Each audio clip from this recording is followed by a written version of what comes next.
Well, welcome to the Michigan Kinesiology Alumni Spotlight Series. I'm here with Sansara Deshpande, and she is a movement science graduate from 2020, just graduated during COVID, which I'm sure we'll talk about a little bit in a second. She's now attending Case Western University for her master's in medical physiology to go on to medical school. So, Sansara, thank you so much for joining us. Yeah, thank you so much. Well, it's homecoming week, and we know that there are a lot of fun memories from undergrad with regard to homecoming. Can you think back to your undergrad, which was pretty recent, so hopefully you can, and tell us a little bit about maybe your favorite homecoming memory that you had?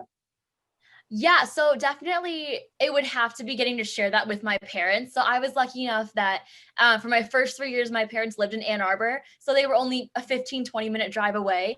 And they had season football tickets. So definitely one of the highlights was getting to see them, tailgate with them, especially during homecoming days, and just share that experience with them. They both came to U of M. My dad for undergrad, my mom for a master's. So just getting to kind of share this experience with them and be part of this now alumni network with them has been really cool. Yeah, that's great. That has to be a very neat kind of intergenerational experience to have. Yeah, really special for sure. Awesome. Well, let's think broader now. Tell me about your experience at U of M. Is there anything that stands out as a whole from your experience, either at the university at large or the School of Kinesiology? Can you think back to any memories or anything that happened during your time there that is particularly memorable? I would definitely say that one of my favorite parts of being at U of M was being in Kines, and that being because U of M is such a big, overwhelming place, and there's an abundance of opportunities that can be just really overwhelming at times. But being in Kines and having this small community to surround myself with really made that easier. So my junior and senior year, getting more involved through student government and being in the upper level Kines classes and just forming a really strong community through that made such a great experience for me in undergrad and made it a lot easier to kind of sift through all of these different opportunities and be like, okay, this is what I want to do. This is what I'm going to take part in. Like, I'm going to take advantage of this great stuff. Yeah, absolutely. Is that small school feel within a much larger school. It makes such a Yeah. difference. It really worked so well for me. And I honestly don't think I would have enjoyed being at U of M, such a big school, if I hadn't have been in Kines and had this like small, more personal experience where professors know you, classmates know you. Not everything was that like 400-person lecture hall for like Orgo 1 and 2. You only do that a few times. Yeah. Now you were involved in student government. Tell us a little bit about that. What was that like? What did you do? How was that experience? Yeah, it was fantastic. Definitely the best part of being involved with kinesiology. So I started sophomore year as a movement science major representative Uh-huh. and then kind of worked my way up. I was secretary the next year and then president just last year as I graduated. So each year with each new president, they kind of shifted the focus of what student government wanted to do. So when I was president, we focused on creating variety of opportunities for students and not just focusing on one type of thing. So we did some career building opportunities, networking opportunities, fundraising, Hmm. um, different things that were all offered for free for students and just ways to connect with other kinesiology students, but still making it accessible to everybody. Yeah, that's great. That kind of leadership experience, I think, in undergrad is critical to just professional development as a whole. Oh, absolutely. It definitely made me more confident in being able to lead a meeting and speak in front of my peers, Yep. which sometimes is kind of hard to be in a leadership position with your peers because you don't want to seem like you're, better than someone else, but you want to Uh-huh. be able to have control over the situation. So it was a really good learning experience with how to find that balance. Yeah. And then you were also, as we were talking about prior to the interview, you were also the student rep for the Kinesiology Alumni Society Board, which is where I Yeah. first met you. Talk a little bit about that experience. What was it like to work with the board and sit in on those meetings? I absolutely loved it. I honestly had no idea how much the Alumni Society does and how many opportunities there are as an alumni now. Mhm. And I also enjoyed getting to share the perspective of the students nowadays and getting Mhm. to make sure that our voices are heard, as well as know the ideas of what the Alumni Society wanted to do for us. So I really liked being that link in between of having these opportunities and also saying, we do want this, we don't want this.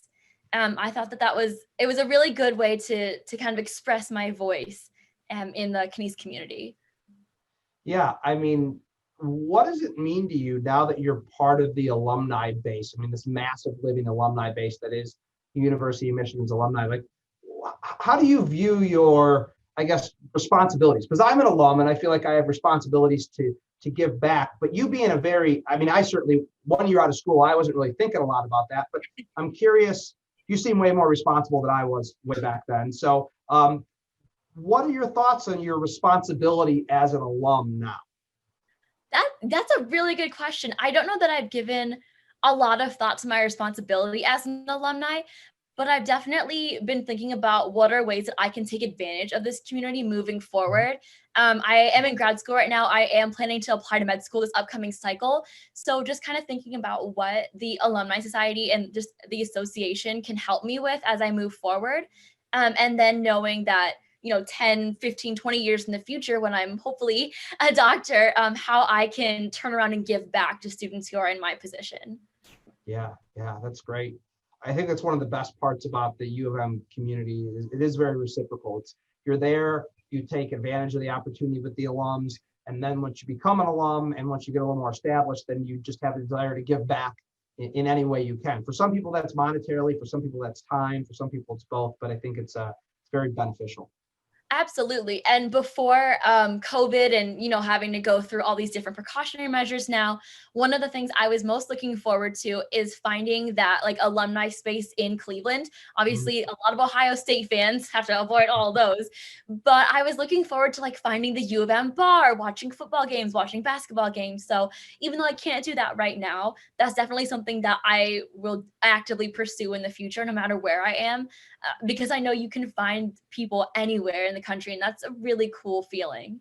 Yeah, absolutely. Now you said it COVID time in your class of 2020, which will forever be remembered as the COVID class in colleges and high Yes. schools. Talk to us a little bit about that. What was it like to go through that last semester with it being COVID? How did that impact your experience? How did it, in your mind, detract from it? But also, were there any instances where it maybe added to it? Yeah, so it's obviously really easy to focus on the negatives because there were so many. I think the biggest thing that made it difficult was how fast everything happened. Like I literally got an email walking out of one of my classes that said classes are canceled the next 2 days. Okay. And we're still able to go out, we're still able to see our friends. And then like literally every 24 hours, there were more and more precautions where in the course of a few days it turned from everything is normal to graduation's canceled and you have to go home and live with your parents again. So I think just how fast everything was and how no one was able to get a sense of closure made it difficult. However, there was a bright side where all of the faculty, the teachers, everybody just worked really hard to make graduation as special as possible. And I have to give a shout out to my own mom as well. She like did a little party at our house for us. I had some cute decorations. My dad put up like the videos streaming on our TV so we could see all the Kines stuff and the words from the dean. So they tried their best to make it as special as possible. And so it does sting a little bit knowing that I'm not going to get that big house graduation. I'm not going to get that Hill Auditorium graduation. But I do know that for me, I'm going to have multiple graduations in the future from grad school, from med school. And I know that it wasn't just me. There's people across the country, high school, in undergrad. There's people who graduated med school and didn't get this. So it was difficult, but trying to keep it in perspective and see that the everything that could have been done happened and we made the best of it. And yeah, that's Yeah, about it's tough. sums it up. Yeah. Yeah, I was teaching last semester my AES 315 class, Oh and God. that I understand that was hard to get, like, I'm in there on a Wednesday with my students, we're talking, we're joking, we're having fun, and one of them said, "Oh, this is gonna be our last in-person class in the semester." I'm like, "Get out of here!" I'm like, "There's no way." Like, I'll see you guys on Monday, and then sure enough, it was just like, as you said, it was like literally within a course of 4 days, we went from normalcy to on lockdown, and it was Yeah. just very, very surreal period. Let me ask you this. with Yeah. regard to closure, because I've heard that from a lot of students. I feel like I don't have closure. What do you think it might take for you to feel like you have closure on your undergrad experience, or is that ship just sailed?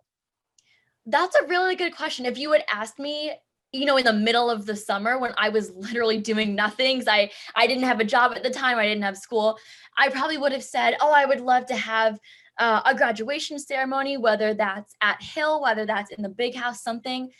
But now that I've moved forward and I'm in this new program and moving forward with my coursework, I don't know, honestly. I don't know what it would be because I feel like for me, the closure would have been having those last months of being able to spend time with my friends who I might not see in person for a really long time, getting to go to our favorite bars, Rick's, Charlie's, and just the experience of graduation. I don't know that it's necessarily replicable.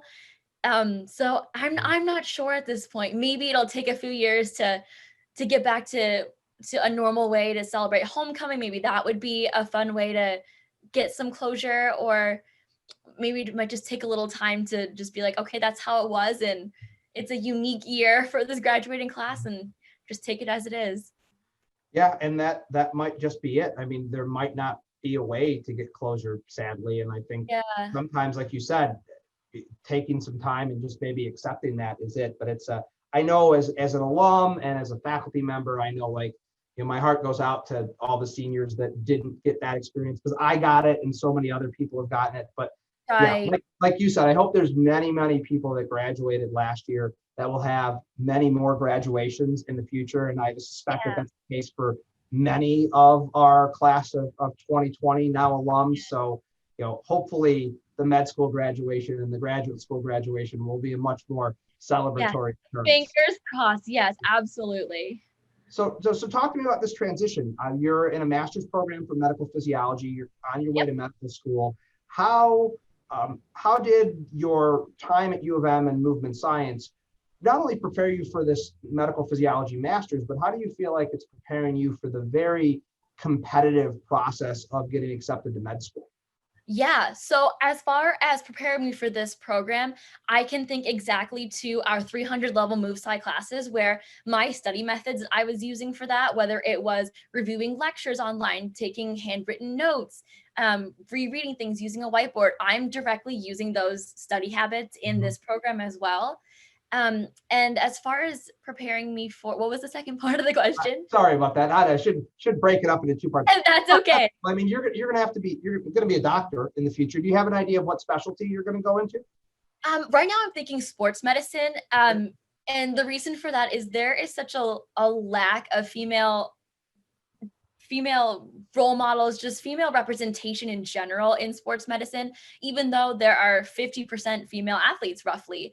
Yes. So I want to be part of this new generation of doctors that helps bridge that gap and gives every female athlete the chance to be with a doctor who they trust. And there's been a lot of negative things in the past, 4 to 5 years. I can think of Yes. USA Gymnastics that just adds more fuel to that. As in, I want to be part of the people who make sure that that never happens again. So a Yes. lot of passion behind the reason for that, for sure. Yeah, there's a diversity and inclusion element in what you're trying to do. So with that said, how has U of M not only prepared you to go into medicine, which is very competitive and very rigorous, but Yeah. also to go into a medical field where you are an underrepresented minority? How did your experience at U of M prepare you for that combination of factors? Yeah, absolutely. So as far as going into a really competitive, rigorous career, I think that U of M has a really rigorous curriculum no matter what school you're in, and especially kinesiology and movement science. So just having those 4 years to develop a way to study, to get work done. I'm still a grade A procrastinator, so still working on that. But just having this time to refine my study skills and then put them to the test in this master's class, which is trying to mirror an M1 med school curriculum. Mhm. It's been really good to see that a lot of the study habits that I have already been using are still working, and things just need little tweaks here and there if they weren't. So I can definitely see that just the rigor that I've been used to is pretty continuous. So that's been a huge relief to see that it wasn't this like really big mindset change from undergrad to grad school. As far as being a minority, It's interesting you say that because I know that kinesiology is not fantastic with having diversity. As far as I was one of the few Indian students there, I think I knew maybe one or two other Indian women in movement science, and that could just be this how my classes were and how I was scheduled with people and random course assignments. But I definitely think that it's something I notice and something that really pushes me to move forward and motivates me to work this hard. Med school is really hard to get into. It's going to be really hard if I get in to get through it. But seeing how much of a difference I can make for just this community of being an Indian woman in sports medicine or in the sports field is a really good motivator to push me forward and do the hard work and get to where I want to be. Yeah, absolutely. And, I was just thinking about it anecdotally off the top of my head. I have no idea what the statistics are, but the number of Indian female sport medicine doctors that I can recall off the top of my head from my interactions with medicine is pretty minimal. So this is kind of a trailblazing path. Yeah, absolutely. Yeah. And I don't know the statistics either, but I can't think of any female sports medicine doctors like that come to mind immediately. And there's just not much, you just don't hear a lot. So, and that's true with women in almost any field. It's so strange that it just gets overshadowed. But I know that I want to be part of the next generation that works towards fixing that. That's great. Yeah. So this is there's a higher order in here, not just listening, but you're also trying to blaze a path for minority women, which is great. Yeah. So talk to me a little bit about the med school process. I mean, I think that some people that are watching this may not actually understand how hard it is to get into medical school. So to just give a general overview of what that's like. Yeah. So as far as getting into med school, the main thing that you look at is how do you make yourself the most competitive candidate? And they kind of want you to be a little bit of everything while being a lot of things you're passionate about. That's what I've taken from it, at least. So things that just everyone needs to have: a good science GPA, a good MCAT score. Unfortunately, those numbers matter just to prove that you are able to keep up with the rigor, because if you're in med school, they expect you to do well and graduate and be a doctor. So they want to put their odds on people who will be able to handle those classes. But along with that, they want to see a combination of volunteering, of shadowing physicians, of finding ways to have an impact in your community. But just in those broad umbrella topics, finding places within that where you're passionate and where you could talk to someone and be like, this is something that I really enjoyed and really am passionate about. And this is how you can learn a little more about me and how I can transfer this into being a good physician. That's been the biggest thing that I've taken from it, is just trying to find that balance with being an applicant who has a little bit of everything, but finding pockets in these things where I'm really passionate and really invested in something and can give a concrete example of this is what I did and why I did it. And that's why it's going to make me a good doctor. Yeah. Is it fair to say that you were probably preparing for applying to med school from the time you started at U of M? Oh, definitely. I came in and by the end of first semester was confident that I wanted to continue on this path. It's really difficult and it's not unheard of that people decide that they don't want to anymore. And that's obviously okay. But for me, I'm one of the crazy ones who was like, yeah, we're going to do this. We're going to do this really hard, crazy thing. And so the beginning of my time at U of M, I thought that I would be following a more traditional application cycle, which is usually you are in your application cycle starting at the end of your junior year. And then senior year is the interview process, your secondary applications. And then sometime during that, you get into a med school, hopefully, and then you start it that summer after you graduate. But just kind of seeing the way that my classes progressed, my grades progressed, I wasn't able to get a strong enough GPA. So that's why I have decided to go with this grad school program to help make me look better in that category. So because of that, and because I was looking at the more traditional path since the beginning, I have been looking at med school and preparing for this since day one of freshman year. I went to this like pre-health meeting where they had it for 2 nights because there are so many pre-health people. And I remember sitting there, it was within like my first week of classes, and coming back to my dorm at East Quad and being like, what did I just get myself into? This is insane. Yeah. But we've just worked through it, and through the resources with the Career Center, with Kines, with our amazing advisor. Shout out to Jen, who was like oh my God, she was amazing, my little guardian angel throughout my 4 years. I've been able to get through and make it. Yeah, yeah. It really, I don't think the average person realizes going to med school is tough enough, but you got to get there first. And literally, it's a 4 or 5 year process to just get there, and Oh then yeah. it's a 10 year process after that. By the time you're done with residency and everything Yep. associated with it, so it's just such a rigorous process. Um, and so when you talked about your GPA not being high enough, I mean, to be clear, like I'm sure your GPA was great, but like med school GPA is like you're talking like a 4.0, and you're talking about a ridiculously high score on the MCAT. Like you almost have to be perfect.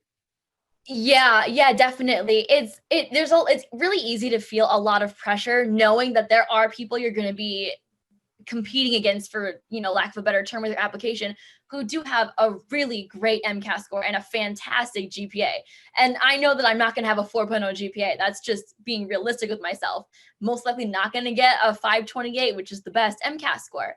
But for me, it was about making myself be the best that I can be, and knowing at the end of the day, when I do this med school application, this is going to be like the best version of myself that I can put forward into it. Most of that answer, but I got kicked off and then I came back. Hopefully, as long as we heard you, that's really all that matters. Okay, perfect. So since our last question to kind of close this out, Yeah. this is obviously a challenging time for a lot of people. You experienced the challenge with regard to graduation. There's going to be a lot of your former classmates that just went through all the stuff that you went through and the challenges of this whole time. Is there any thoughts that you want to leave the U of M community with, and some of your new fellow alums, about how to make it through this time? Any inspirational words to leave us with? For me has just been taking everything one day at a time, one step at a time, and trying to find the little bits of happiness. It's so easy with social media and with uh, dealing with a global pandemic, this really difficult election cycle. There's a lot of things going on that kind of overpowers the news. It's really easy to feel bogged down by that. So, and I get this directly from my mom. This is all from her, trying to find like a little bit of happiness in it, which for me, find a little bit of happiness in being quarantined and being back living with my parents as a college senior, was that I got to spend time with them that I haven't had in years since starting school, and getting to see my younger sister and just all four of us be together under the same roof for more than a quick vacation or winter break, was definitely something that I will treasure and take with me moving forward. Yeah, indeed. There definitely is a silver lining to some of the dark clouds that are out there right now. But yeah, just finding that little bit of happiness, because there always is that little nugget of something good to help you move forward and keep going to the next day. Well, Sansara, that's great. Hopefully on your way to being a minority to represent in the sport medicine field. We're super excited to watch your career trajectory. Good luck through this medical physiology master's, and good luck with the application process to med school. Thank you so much. I know I got really big goals and a lot of things ahead forward, and knowing that at the end, like, this is all going to be so worth it. Awesome. Well, thank you so much. Thank you.